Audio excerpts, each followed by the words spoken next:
नमस्कार। तो इस बार हम बात करेंगे प्रेगनेंसी के लास्ट महीने की।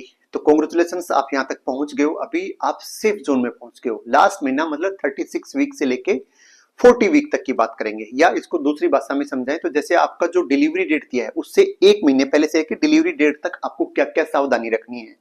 ये टाइम बहुत ही ज्यादा क्रूशियल है, क्योंकि बस अभी अपना बच्चा आपके हाथ में ही आना बाकी रह गया है। बाकी बच्चा बिल्कुल अंदर मेच्योर हो चुका है।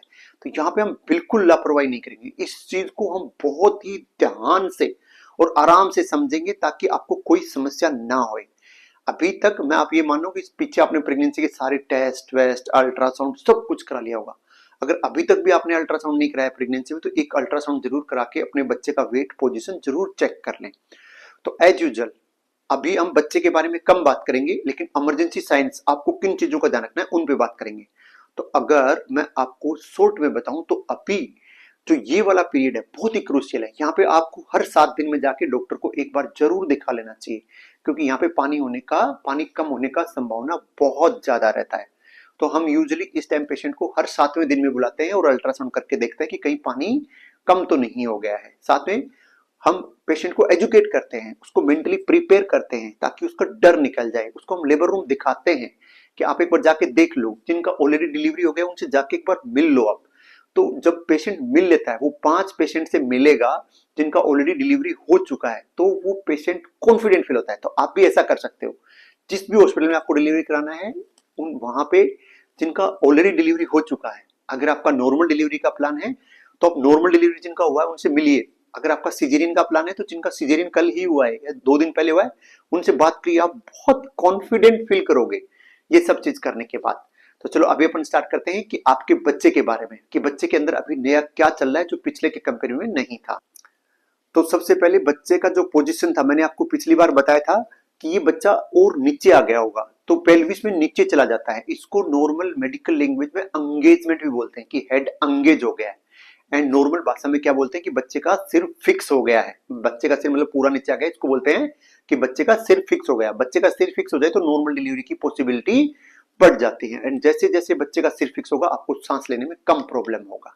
सेकेंड इंपॉर्टेंट की बात करें तो आपके बच्चे के लंग्स अभी फुली डेवलप हो चुके हैं, उनके अंदर सर्फेक्टेंट बन गया है, सब एकदम बेबी बाहर आने के लिए रेडी है। भाई अगर इस टाइम में बेबी बाहर आ भी जाएगा 37 वीक के बाद, तो बच्चे को सांस लेने में कोई समस्या नहीं होगी। 37 वीक पे आके आपका बच्चा फुली मेच्योर हो जाता है, तो उसको अभी सांस लेने में कोई समस्या नहीं होगी। थर्ड, आपके बच्चे के शरीर के ऊपर अभी फैट का डिपोजिशन होने लग गया है। फैट का डिपोजिशन मतलब चब्बी चब्बी और बेबी होने लग गया है। इससे क्या होगा, जैसे ही बच्चा बाहर आएगा तो उसको वो टेम्परेचर से प्रोटेक्ट करके रखेगा, हाइपोथर्मिया नहीं होगा, इसलिए उसके शरीर पे फैट जमा हो जाता है। एंड चौथा, अभी अगर बात करें तो आपके बच्चे का वजन अभी 20 से 25 ग्राम डेली बढ़ रहा है। एंड बच्चा जितना आपके पेट के अंदर रहेगा वो उसके लिए सबसे दुनिया का बेस्ट इन्वायरमेंट है। तो कभी भी डिलीवरी करने का जल्दी ना करें जब तक आपको डॉक्टर सजेस्ट ना करे। डिलीवरी डेट तक जितना आप पहुंचोगे उतना ही आपको फायदा है। लेकिन अगर आपको डॉक्टर बता रहा है कि टाइम से पहले डिलीवरी करना है, तो वो कोई इंडिकेशन के लिए बता रहा है। जैसे कि मान लो बच्चे का ग्रोथ नहीं हो रहा, या बच्चे का वजन ज्यादा हो गया है, या बच्चे का नीचे से आने से रास्ता नहीं है, या बच्चे को खून नहीं मिल रहा है, ऐसा अगर कोई दिक्कत है तो अपने डॉक्टर जैसे आपको एडवाइस कर रहा है वैसे माने। अगर आपको कोई प्रेगनेंसी में कंप्लीट कॉम्प्लेंट नहीं है, सब कुछ स्मूथ चल रहा है, बच्चे का ग्रोथ सही हो रहा है, सब बढ़िया चल रहा है, तो आपको डिलीवरी डेट तक वेट करने से आपके बच्चे का वजन और बढ़ेगा। एंड बच्चे के लिए वो बहुत ही अच्छी चीज है। कभी भी जल्दबाजी ना करें।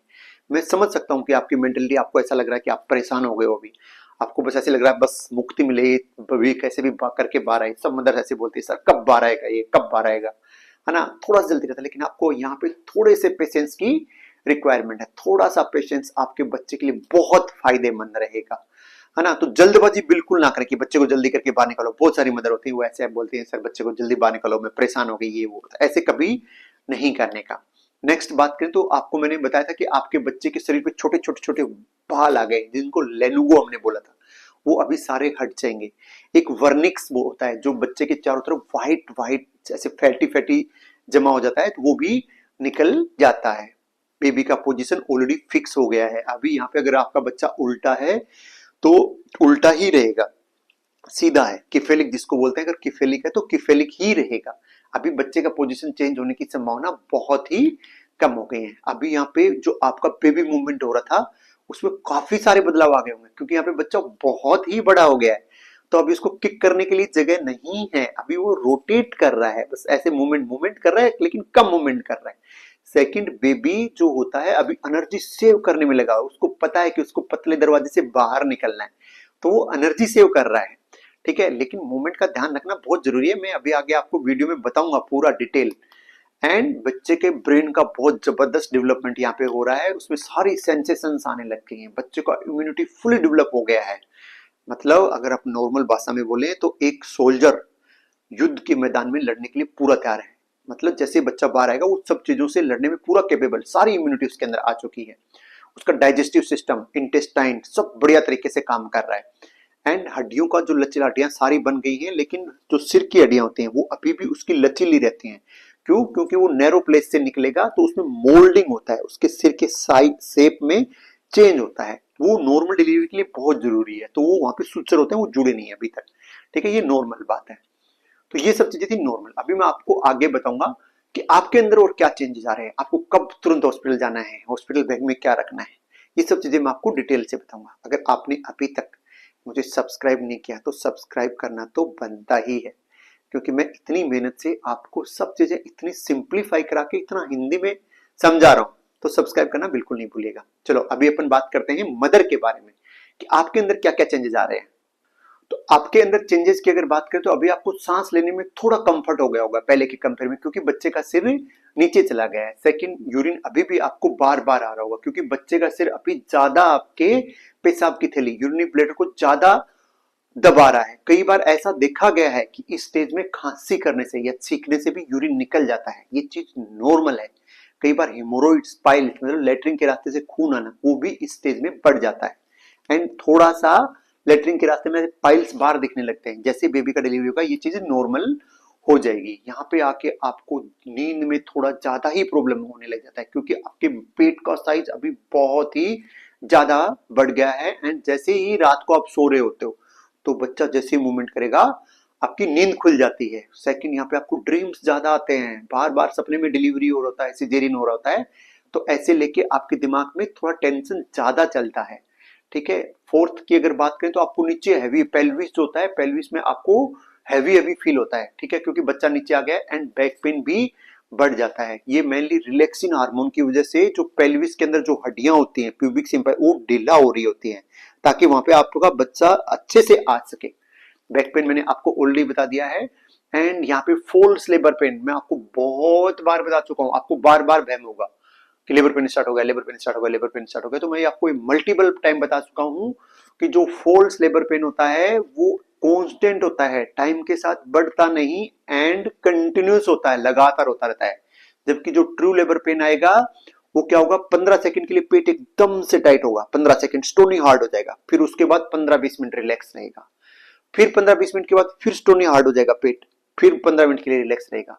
तो अगर ट्रू लेबर पेन होगा तो वो ऐसे रुक रुक के आएगा, है ना, 15-20 सेकंड के लिए आएगा, फिर कई देर तक नहीं आएगा। पहली बात। सेकंड, जो पहले 20 मिनट में आ रहा था फिर वो 17 मिनट में आएगा, फिर 15 मिनट में आएगा, फिर ऐसे धीरे धीरे जो उसका दो पेन के बीच में जो ड्यूरेशन था वो कम होता चला जाएगा, पहली बात। एंड सेकंड, जो पहले 15 सेकंड के लिए पेन आ रहा था वो धीरे धीरे बढ़ के 20 सेकंड का हो जाएगा, फिर 25 सेकंड का हो जाएगा। तो अगर ऐसे वाला पेन है तो आपको तुरंत हॉस्पिटल जाना चाहिए। तो आपको फॉल्स लेबर पेन की झूठा लेबर पेन कौन सा है और सच्ची वाला लेबर पेन क्या है, ये पहचानना बहुत ज्यादा जरूरी है। अगर नेक्स्ट सिम्टम की बात करें तो आपको अभी आपको प्रेगनेंसी में ये चीजें नई नहीं लग रही होंगी, एपिगेस्टिक पेन, है ना, डाइजेशन सही नहीं हो रहा, पैरों में स्वेलिंग, सब चीजें सब जगह स्वेलिंग हो रहा है, पैरों के नीचे पिल्लो लगाना है, ये अभी तक आपको सब पता चल गया है। लेकिन अगर बीपी बढ़ेगा तो पूरे शरीर पे स्वेलिंग आएगा, मुंह पे हेडेक होगा, आंखों से दिखना बंद हो जाएगा, एपिगेस्टिक बन होगा, सब जगह स्वेलिंग हो जाएगी। तो ऐसे में बीपी चेक करना बिल्कुल नहीं भूलिएगा। यहाँ पे बहुत ही इंपॉर्टेंट है, जहाँ पे पेशेंट पक्का डरता है जिसका पहली बार डिलीवरी होता है।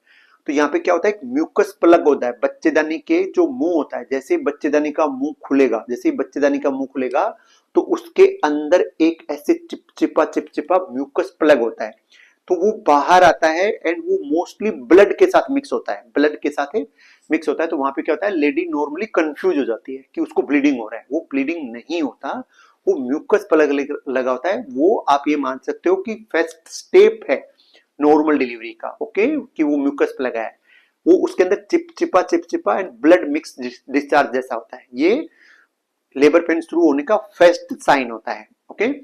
एंड अगर आप बात करें, एक होता है नेस्टिंग, ठीक है, नेस्टिंग, नेस्टिंग क्या होता है कि कई फीमेल ऐसी होती हैं जैसे डिलीवरी का टाइम होता है उनके अंदर बहुत जबरदस्त एनर्जी आ जाती है, उनको अच्छे लगने लग जाता है, यस मैं तो कर लूंगी, इस टाइप का ना, तो वो एकदम हाइपर एक्टिव हो जाती हैं कि यस मैं कर लूंगी, घर पे फुल फ्लेश तैयारी, यहाँ पे लाके मैं बच्चे को रखूंगी, है ना, मैं बच्चे के ये कपड़े लूंगी, ये करूंगी, वो मेंटली एकदम प्रिपेयर हो जाती है, इसको बोलते हैं नेस्टिंग, ठीक है। तो ये बहुत ही अच्छा साइन है, बहुत सारे लोगों में देखा गया है। एंड अगर लास्ट की बात करें तो अभी आपका चलने का तरीका चेंज हो गया होगा, आप वीडियो देख सकते हो कि अभी आप जो पहले चल पा रहे थे उसके बजाय ऐसे अलग से चलने का जो गेट बोलते हैं इसको, चलने का तरीका ही आपका अभी चेंज हो गया होगा, ये नॉर्मल है क्योंकि बच्चे का सिर अभी नीचे आया हुआ है, जैसी डिलीवरी होगी आपका ये सब चीजें नॉर्मल हो जाएगा, ठीक है। एंड इसके अलावा अभी अपन बात करते हैं खाने पीने, खाने की बात करने से पहले भी अभी तक भी अगर आपने डिलीवरी का रेडीनेस नहीं किया है तो मैंने एक वीडियो बना के डाला है जिसमें मैंने पूरा डिटेल में बताया है कि आपको 10 क्या क्या काम पहले से करके रेडी रखने चाहिए, तो वो वीडियो देखना बिल्कुल नहीं भूलिएगा, उसमें मैंने पूरा टू डू लिस्ट बनाया है, जैसे कौन से हॉस्पिटल में डिलीवरी कराना है, डॉक्टर कौन होगा, वहाँ एनआईसीयू का फैसिलिटी है या नहीं, ब्लड बैंक वहाँ पे है नहीं, वहाँ पे ब्लड डोनेट करना पड़ेगा तो कौन करेगा, इमरजेंसी में आपको कौन लेके जाएगा, कितनी एम्बुलेंस की आपके पास फैसिलिटी होना चाहिए, आपके बच्चे का ध्यान कौन रखेगा, पेट का ध्यान कौन रखेगा, लेबर रूम में आपके साथ कौन रहेगा, तो वो जरूर वीडियो आप देखना बिल्कुल नहीं भूलिएगा। अगर आपने अभी तक चैनल सब्सक्राइब नहीं किया है तो सब्सक्राइब जरूर कर लीजिएगा, मैं आपको बहुत सारे ज्ञान की बातें, इवन आपकी डिलीवरी होने के बाद भी जो समस्याएं होंगी उसके वीडियो भी मैंने ऑलरेडी डाल रखे हैं, तो आपको मेरी जानकारी बहुत काम आने वाली है। अभी वापस आते हैं खाने पीने पे, तो खाने पीने में जो आप अभी तक जो चीजें पहले से खा रहे थे सिर्फ वही चीजें खाइए, क्योंकि जो पहले से आप खा रहे थे तब तक यहां तक आप पहुंचे हो, इसका मतलब जो पहले आप खा रहे थे वो सब चीजें आप सही खा रहे थे तभी तक उसी की वजह से आप यहां तक पहुंचे हो, तो अभी नया एक्सपेरिमेंट बिल्कुल ना करें, जो पहले चल रहा था वही चलते रहने दें, अलग से एक्सपेरिमेंट बिल्कुल ना करें। आपको ऐसे बहुत समाज में लोग मिल जाएंगे, बूढ़े बूढ़े लोग, कि ये खा लो इससे नॉर्मल डिलीवरी हो जाएगा, वो खा लो उससे नॉर्मल हो जाएगा, उससे जल्दी डिलीवरी हो जाएगा, ये खाने से कम पेन होगा, सब बकवास, ओके। एक्सपेरिमेंट नहीं करने का, ओके। तो जो आप खा रहे हो सिर्फ वही चीज पहले से खाइए, नया एक्सपेरिमेंट बिल्कुल नहीं करना, लोगों की बातों में यहाँ पे आके बिल्कुल नहीं आना, ऐसे बहुत सारे लोग गलती कर देते हैं, ठीक है। हाइड्रेशन मेंटेन करके रखना है, जरूर 3 लीटर पानी पिए, यहाँ पे नारियल पानी पीने से आपको बहुत फायदा होगा, मैंने इस पे अलग से वीडियो बना के डाला है कि नारियल पानी का प्रेगनेंसी में क्या क्या फायदा है, अवॉइड क्या क्या करना है, सबसे इंपॉर्टेंट अभी यहाँ पे आके आप वजन ना उठाएं, वजन ना उठाएं, एकदम से झुकना बंद करें, एकदम से झुकने में अभी आपको बहुत समस्या होगी, तो झुकना बिल्कुल बंद करें, वो मैंने आपको ऑलरेडी पहले बता दिया था कि पपीता, करेला, ड्रमस्टिक एंड पाइनएप्पल बिल्कुल नहीं खाना है। And most most most most important मैं अगेन बता रहा हूं, गांव के जो बूढ़े लोग, मूर्ख लोग, बूढ़ी जनानियां जो बताती हैं कि ये खा लो वो खा लो, लेबर जल्दी हो जाएगा, कम पेन होगा, जमका बकवास, सब ऐसा नहीं करने का है, वो जमाना गया है ना, वहां पे कोई फर्क नहीं पड़ता था, कोई मर भी जाता था, तो ओके। तो यहाँ पे हमें समझदार बनना है, एक्सपेरिमेंट बिल्कुल नहीं करना है, कुछ भी बिना डॉक्टर की सलाह के नहीं लेना है। ओब्वियसली यहाँ तक आप पहुंचे तो ग्रोथ स्कैन आपने करा लिया होगा, आपको आपके बच्चे का वजन पता होगा, आपको अपना हीमोग्लोबिन, ब्लड ग्रुप, सब चीजें अभी तक पता होंगी।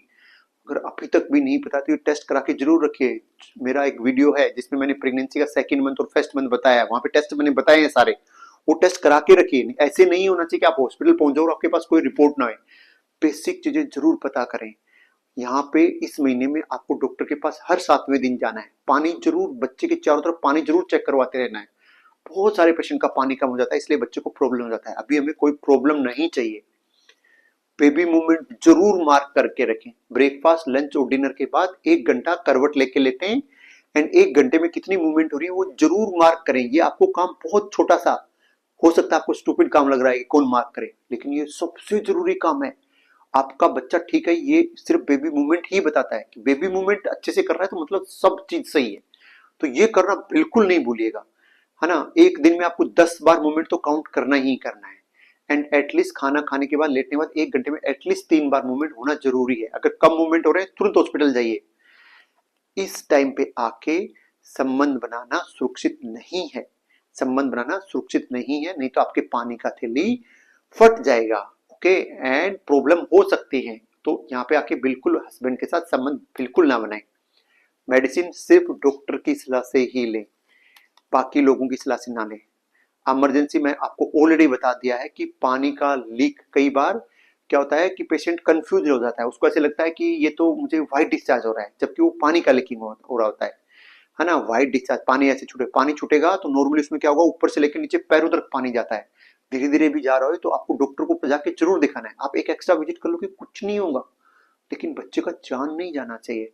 ठीक है, ब्लीडिंग अगर हो रही है, तेज हेडेक हो रहा है, उल्टियां आ रही हैं, है ना, पेट टाइट हो रहा है, तो ऐसे केस में आप जरूर जाके अपने डॉक्टर को दिखाएं। अभी ये था लास्ट महीने का। अगर अभी भी आपने डिलीवरी बैग में क्या रखना है आपको नहीं पता, तो मेरा जरूर वीडियो देखें। एंड एक टू डू लिस्ट मैंने बनाया हुआ है कि आपका डिलीवरी से पहले आपको क्या क्या चीज करके रेडी रखने हैं, कौन से डॉक्यूमेंट्स रखने हैं, क्या क्या रखना है, वो वीडियो जरूर देखना बिल्कुल ना भूलें। अगर अभी तक भी आपने सब्सक्राइब नहीं किया तो सब्सक्राइब जरूर कर लीजिएगा। आपकी कोई दोस्त जो प्रेग्नेंट है उसके लिए ये वीडियो जरूर भेजें, शेयर जरूर करें, एंड ये वीडियो सेव करके रख लो। आप 3 से 4 बार देखोगे तो आपकी सारी क्वारी, सारे क्वेश्चंस के आंसर ऑलरेडी इस वीडियो में मिल जाएंगे। मैंने आपको एक और वीडियो में अलग से ये भी बताया है कि नॉर्मल डिलीवरी बेटर है या सिजेरियन बेटर है। नॉर्मल डिलीवरी कराएंगे तो उसके क्या नुकसान हो सकते हैं, सिजेरियन कराएंगे तो उसके क्या नुकसान हो सकते हैं, सिजेरियन के फायदे क्या हैं, नॉर्मल डिलीवरी के फायदे क्या हैं। आप मेरा वो वीडियो भी चेक कर सकते हो। बाय बाय, मिलते हैं नेक्स्ट वीडियो में।